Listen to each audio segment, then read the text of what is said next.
Good morning students, welcome back to the social class. In our previous class we know very well we have completed successfully the water resources. Am I right? So as we have completed successfully the water resources, today what I have planned is I have planned to start a new lesson from the history. So the new lesson from the history which I am about to start today is the first war of Indian independence. Okay, so in this module I am going to give the brief introduction about this lesson. Okay, so once I am going to give the brief introduction about this lesson, 50 to 60% of the lesson is going to be covered, and remaining others we are going to discuss in our upcoming classes. Okay, the first war of Indian independence, it took place in 1857. Okay, so actually what happens when it comes to the Indian historians narrated this incident as the first war of Indian independence, whereas the same incident has been narrated by the British historians as the Sepoy Mutiny. So according to the British historians, this incident is going to be known as the Sepoy Mutiny. So Sepoy Mutiny, in the sense, it was just a misunderstanding among some of the soldiers. But whereas the Indian historians, they are going to narrate this incident as the first war of Indian independence. Okay. In this lesson, what are the main concepts we need to discuss? So first is the reasons for the first war of Indian independence. See, first we are going to discuss about what are the main reasons or what are the main causes for the first war of Indian independence. Next we are going to discuss immediate reasons for the mutiny. So what was the immediate cause, immediate reason for the first war of Indian independence also we are going to discuss. And next, scope and nature of mutiny, in the sense how this mutiny went on. So whether it got the scope from each and every parts of the India, each and every corner of the India, or it was supported by a few people, that we are going to discuss in this. And finally, we are going to discuss the failure and results of this mutiny also. So why the first war of Indian independence failed, and what was the reasons for the fail of first war of Indian independence also we are going to discuss in detail. Okay, see, we all know once upon a time India, it was under the control of the British, and as India was under the control of the British, we know very well our ancestors, they faced a number of difficulties because these British used to treat the Indians as if the servants, and we were not at all declared as the citizens also. So we used to be treated as if the animals only. See, we are the civilians, we are the locals of this country. So even though we are the civilians of this country, we were not at all having any freedom. We were not at all having any rights in our country. And the people were totally fed up with the administration of the British. So as the people were totally fed up with the administration of British, they decided to rebel against the British. So as they decided to rebel against the British, that incident is going to be narrated as the first war of Indian independence.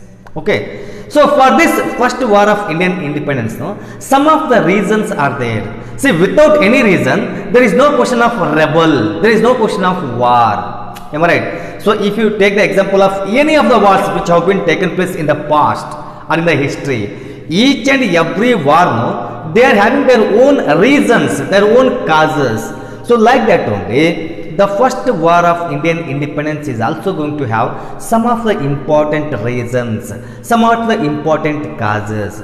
So today we are going to discuss about some of the important reasons for the first war of Indian independence and how they played a very, very important role in the first war of Indian independence also we are going to discuss in detail.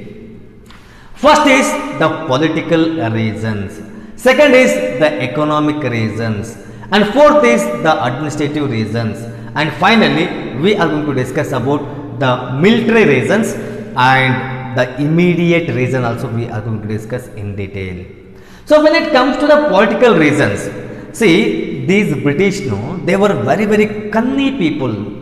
So they wanted to expand their territory or their rule all over the country. So in order to expand their territory or their rule all over the country, no, they implemented new policies in India. So among them, no, the doctrine of policy and subsidiary alliance. So these two are very, very important. You might be known very well about what do you mean by doctrine of lapse. So this doctrine of lapse, no, we have already discussed in our previous classes also. This policy was introduced by Lord Dalhousie. So according to this policy, if a king doesn't have the male heir, so if a king doesn't have the male heir, in the sense if he doesn't have the male child, up to where he is alive, till to that he can rule his kingdom. And once he passes, no, automatically his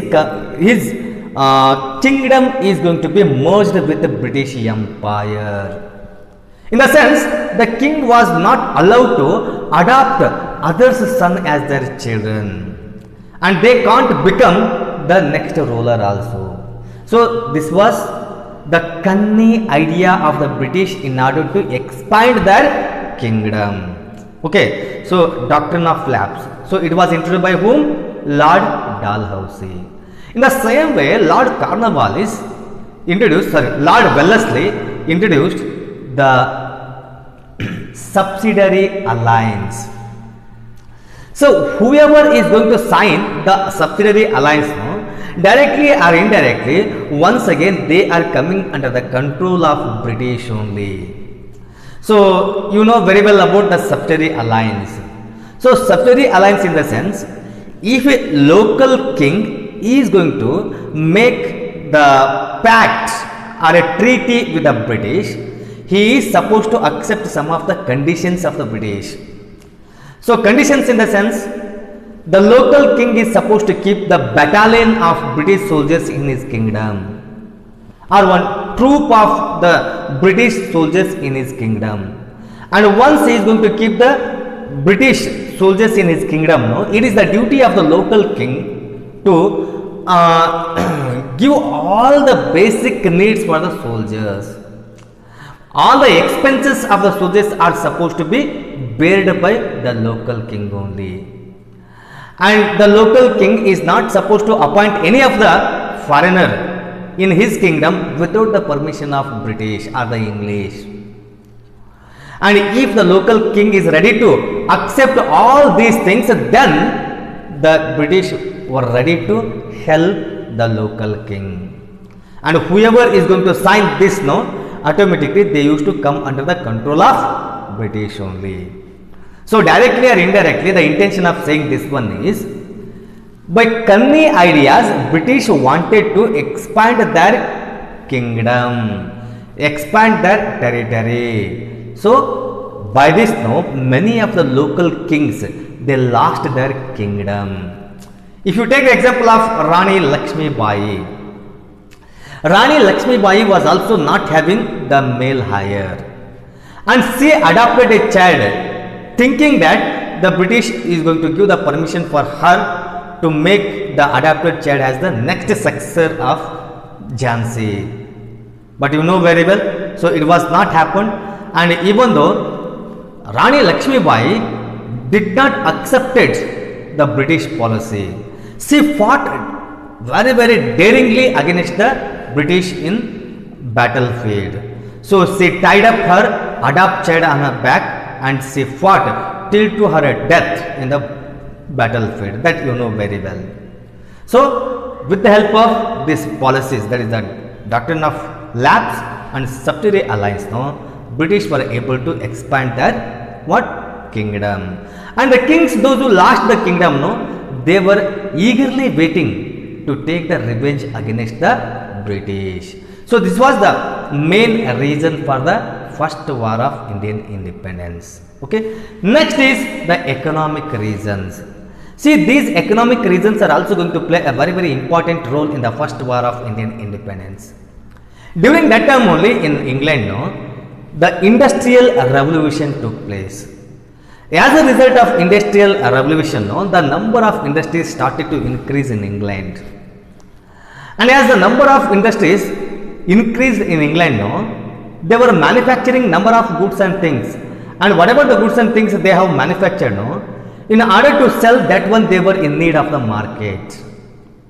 And they made India as their market. So they used to bring all the goods and things which have been manufactured in the England industries to the India, and they used to sold in the Indian market. Now what happened, you see, the Indian people, those who used to manufacture the goods and the things with the help of hand, no, they were unable to give the competition for the machine made goods. And as they were unable to give the competition for the machine made goods, no, they became unemployed.